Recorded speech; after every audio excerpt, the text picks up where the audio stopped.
Bagaimana kabarnya hari ini? Puji syukur kita panjatkan kehadirat Allah Subhanahu wa taala karena atas limpahan nikmat dan rahmat-Nya kita masih bisa berkumpul di tempat ini. Salawat serta salam semoga tetap tercurahkan kepada junjungan kita Nabi Muhammad SAW karena atas berkat beliau kita berada di alam sekarang ini yang terang benderang. Mungkin langsung saja saya perkenalkan diri, kami mahasiswa KKN Universitas Abu Oleo. Saya sendiri jurusan Ilmu dan Teknologi Pangan Fakultas Pertanian. Ini teman saya namanya Isna. Hai Dek. Hai. Dan ini namanya Elsa. Halo Dek. Hai. Ini namanya Nini Karina. Hai. Dan ini namanya Denawati. Hai. Untuk mempersingkat waktu, langsung saja kami akan mensosialisasikan tentang edukasi pentingnya pemenuhan gizi seimbang untuk meningkatkan kecerdasan dan pola hidup sehat. Langsung saja untuk Denawati, saya persilahkan. Hai adik-adik. Hai. Sudah. Terima kasih. Sama. Nama bahasa Jawa. Apa? Ayam. Wah. Medisnya dari Kali ini seperti yang sudah dikasih tahu tadi, materi yang kita bawakan itu tentang gizi seimbang. Ada yang tahu tidak tentang gizi itu apa? Tidak tahu. Kalau ada yang ditanyakan yang bisa jawab, kita kasih ada hadiah. Jadi ada yang tahu langsung angkat tangan memang kok supaya kita dapat hadiah. Kalau begitu, kakak jelaskan sedikit tentang gizi seimbang. Gizi seimbang itu adalah susunan makanan yang kita makan sehari-hari yang mengandung zat gizi dalam jenis dan jumlah yang sama untuk kebutuhan tubuhnya kita. Makanan yang dikatakan seimbang itu kemudian juga bisa bikin kita sehat, seperti makanan yang beraneka ragam, yang terus kemudian juga makanan yang bisa buat kita kayak beraktivitas bagus begitu. Kemudian perilaku hidup sehat yang kita terapkan, sama yang terakhir itu memantau berat badan secara teratur, kayak kita timbang badan terus begitu di puskesmas atau di mana begitu. Biasa kalau anak-anak pasti di posyandu, tapi bukan umur kalian ya, adiknya kalian. Terus zat gizi seimbang juga dibagi dalam 3 dunia. Dunia pertama, zat gizi penghasil energi. Itu seperti makanan yang pertama itu makanan yang mengandung karbohidrat seperti nasi. Kemudian makanan yang mengandung lemak seperti daging, dan makanan yang mengandung protein itu seperti telur. Dunia kedua, zat gizi pembangun sel seperti makanan yang mengandung protein, baik protein hewani atau protein nabati. Protein hewani itu seperti telur, protein nabati seperti tempe. Dunia ketiga, zat gizi pengatur. Itu makanannya seperti yang mengandung vitamin dan mengandung mineral. Vitamin seperti iya itu vitamin. Terus mineral juga seperti biji-bijian juga itu mineral. Jadi kalau misalkan ada yang bertanya, ditampung-tampung dulu, nanti saya kakak Aris mau bawakan materi ya.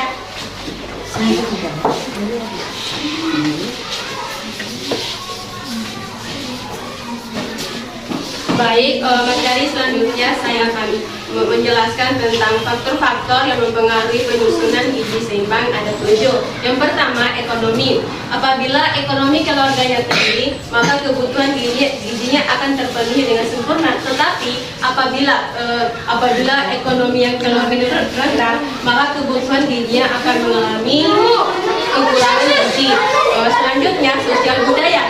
Dalam hal ini berarti tentang makanan. Kan ada sesuatu daerah yang ada tantangannya tentang makanan, berarti dia akan mengalami kesulitan untuk mengkonsumsi makanan tersebut. Yang ketiga, tentang kondisi kesehatan. Misalnya kita memakan gorengan, di sini ada yang sering makan gorengan? Gorengan itu kan makanan yang tidak sehat untuk tubuh. Iya betul. Banyak mengandung lemak, jadi tidak bagus untuk tubuh.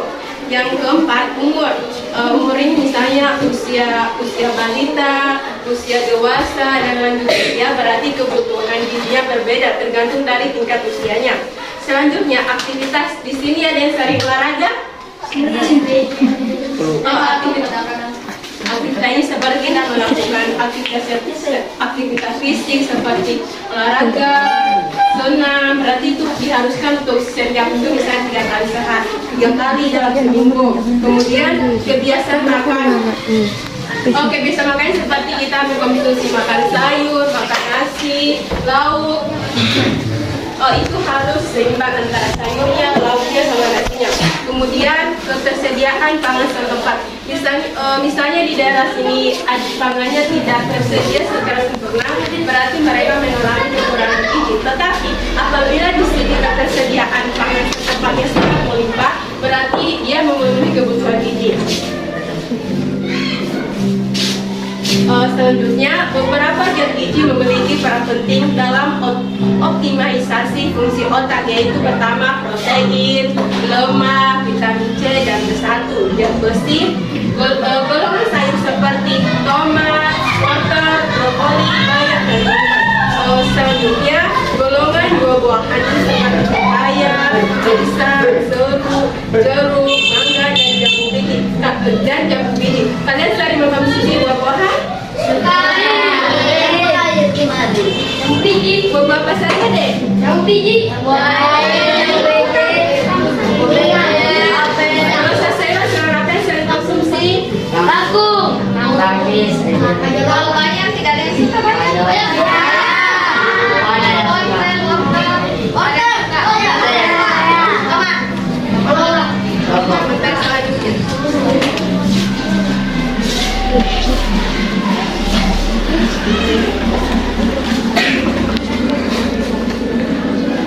Baik, materi selanjutnya yaitu tentang 4 pilar pedoman umum gizi seimbang.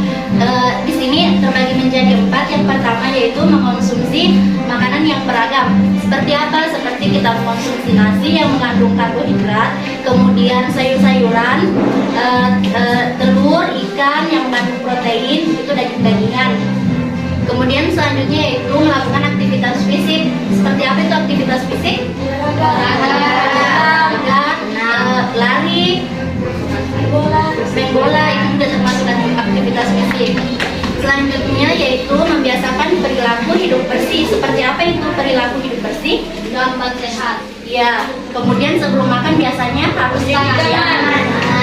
Kemudian dengan mempertahankan dan memantau berat badan normal seperti yang telah kakak tadi jelaskan, biasanya kita itu harus memantau berat badan di puskesmas atau di posyandu terdekat itu.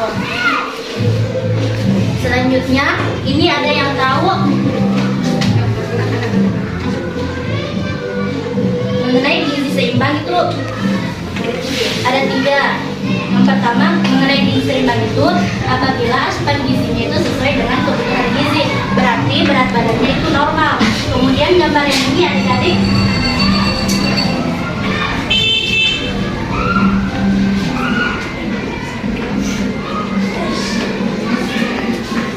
ini adik-adik lihat, ini adanya kenapa? Berat badannya bagaimana?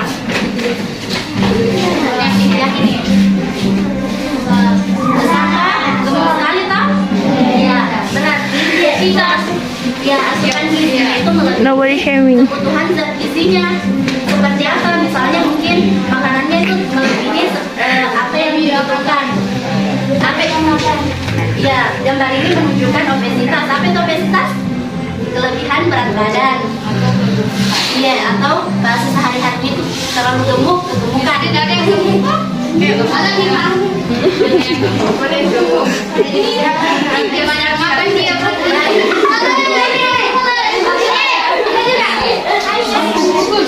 Nobody shaming. Ini adalah gizi tidak seimbang. Gizi tidak seimbang ini di mana asupan gizinya itu kurang dari kebutuhan zat gizi seperti pada gambar ini. Ya, adik ini bagaimana gambarnya? Tubuhnya kita lihat bagaimana? Terlalu kurus atau terlalu gemuk yang ini? Berarti dia sangat kekurangan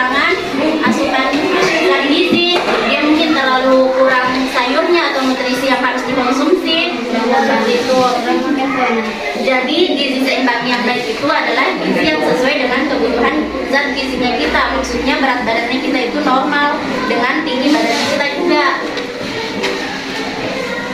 Baik, materi selanjutnya akan dijelaskan oleh Ada yang tahu ini gambar apa? gizi seimbang. Jadi yang pertama itu langkah yang pertama ada sumber karbohidrat. Siapa yang tahu jadi contoh dari sumber karbohidrat apa?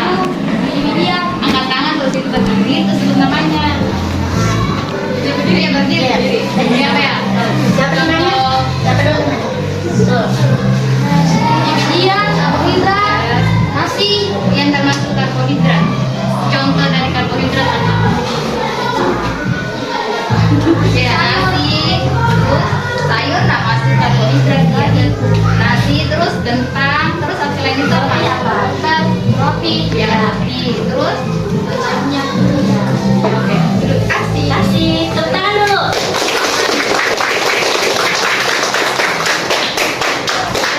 Terus itu langkah yang kedua itu ada sayur-sayuran dan buah-buahan. Nah, yang kita dianjurkan buah-buahan itu per hari itu 2 sampai 3 per hari atau porsinya itu 2 sampai 3 hari dalam orang tua.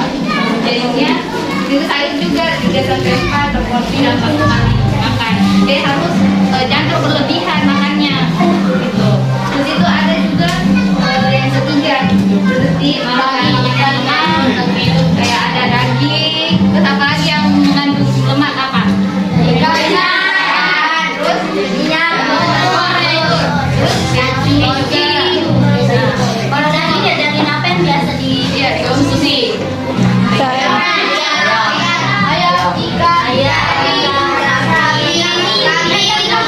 ayam, ikan, Kalau sumber lemak dan protein itu yang disarankan makan itu hanya 2 sampai 4 konsumsi saya per makan per harinya.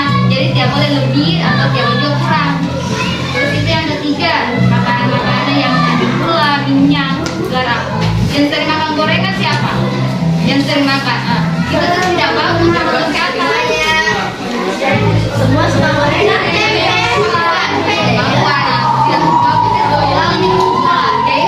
Jangan sering-sering makan yang bermanu, berminyak kayak gorengan dan bahasa maninya. Ternyata pula. Terus itu air putih juga. Siapa yang sering minum air putih dalam 1 hari? Yang banyak minum air putih. Bagus untuk kesehatan ya. Kalian berapa 1 hari? Air panas. Gelas minumnya. Berapa gelas? 1 hari berapa? 2.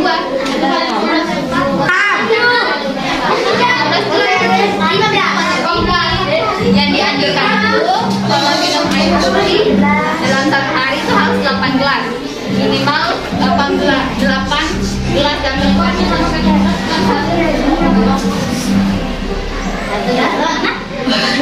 Oh, karena panas jadi minum terus toh. Jadi itu yang selanjutnya ini tahu ini apa? Gambar apa?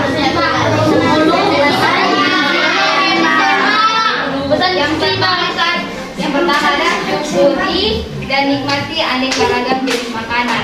Jadi apapun yang kita makan kita harus bersyukur karena masih banyak di luar sana yang tidak punya makanan, yang tidak bisa makan. Jadi kita harus bersyukur.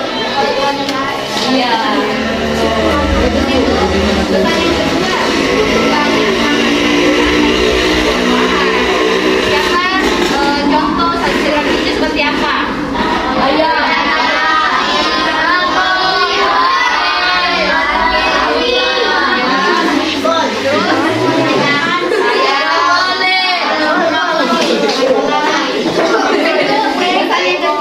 Konsumsi lauk pauk berprotein tinggi seperti apa contohnya?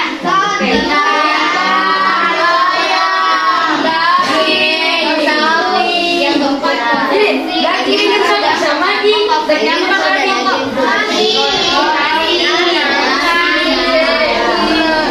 itu batasi konsumsi makanan manis, asin dan berlemak. Nah, siapa yang suka makan coklat? Yang kalau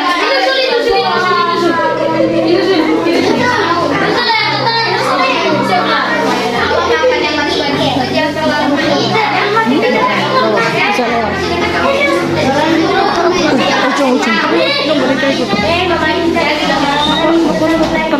Yang kedua ada biasakan sarapan pagi sebelum beraktivitas. Tadi pagi siapa yang sebelum bersekolah makan dulu?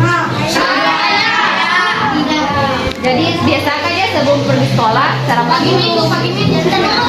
Itu yang ketujuh ini tadi minum air putih yang cukup dan aman. Jadi yang aman itu seperti apa? Berarti air putihnya itu tidak mengandung alkohol, tidak kotor, ya. Tidak iya. Terus itu yang kedelapan biasakan baca label pada kemasan makanan. Label itu siapa yang tahu? Label itu apa? Pada misalnya yang sering jajan-jajan snack itu expired. Ya, expirednya perhatikan ya sampai kayak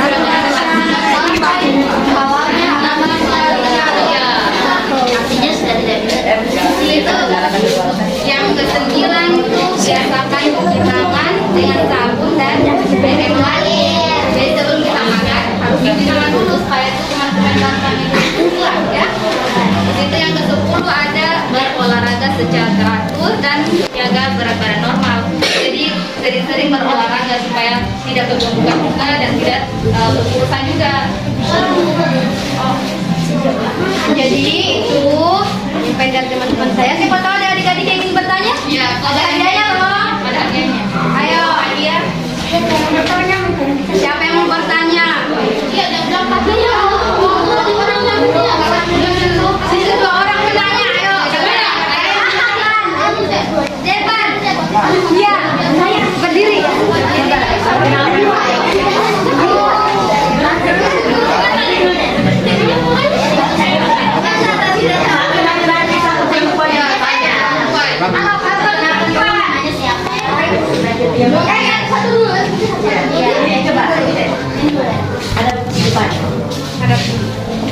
Nama saya Musul Devan. Saya ingin bertanya, makanan apa yang mengandung karbohidrat? Terima kasih. Oke, tepuk tangan dulu kalau dia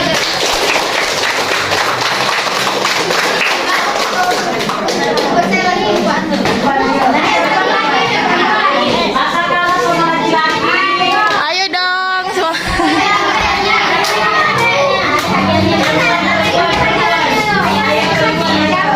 Satu.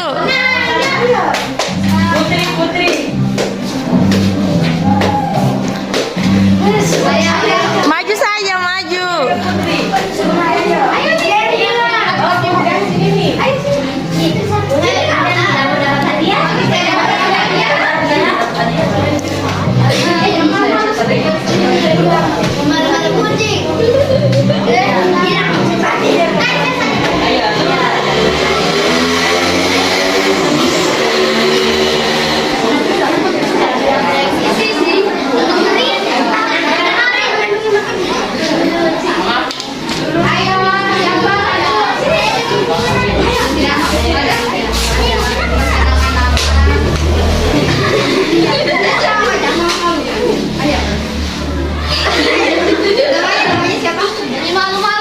Perkenalkan dong.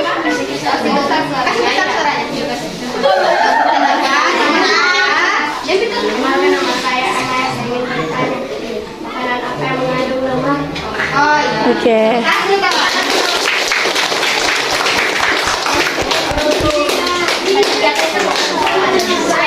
Oke, baik. Kakak akan menjawab pertanyaan dari siapa tadi? Pertanyaannya makanan apa yang mengandung karbohidrat? Jadi makanan yang mengandung karbohidrat itu makanan yang biasa kita konsumsi sehari-hari seperti apa? Nasi, roti, kentang, jagung. Ya, itu apa namanya? Karbohidrat itu apa fungsinya? Zat apa? Dia itu sebagai zat penghasil energi. Untuk apa itu zat penghasil energi? Ya, supaya kita bisa beraktivitas, supaya kita bisa berolahraga, senam, kita lebih kuat, lebih sehat lagi dan Ada yang mau tanya? Bagaimana Devan? Sinawi ada. Iya, capek sudah. Bagaimana Devan? Ada yang mau tanya? Oke, yang pertanyaan kedua siapa tadi? Mana ya? Iya. Makanan apa saja? Gorengan. Ya termasuk gorengan, terus itu kayak goreng di termasuk kayak Tapi di sini lemaknya itu perlu diperhatikan. Lemak itu tidak boleh terlalu berlebihan dikonsumsi. Tetapi kita ya, lemak itu bisa juga menimbulkan penyakit kalau terlalu berlebihan dikonsumsi. Seperti apa penyakitnya? Kalau obesitas, ya obesitas itu apa tadi? Kegemukan atau berat badan. bagaimana yang ya?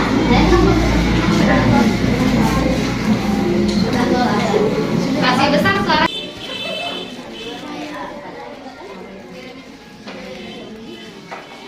Oke, adik-adik, berhubung kalian sudah bertanya yang tadi, jadi yang bertanya tadi silakan maju ke depan. Sama yang tadi. Iya, ayo. Kalian tahu kan ini kenapa di depan ini? Iya, kenapa dipanggil di depan? Iya. Kalian tadi berani untuk bertanya. Jadi mendapatkan hadiah. Ayo berdiri di sini, loh. Berdiri di sini.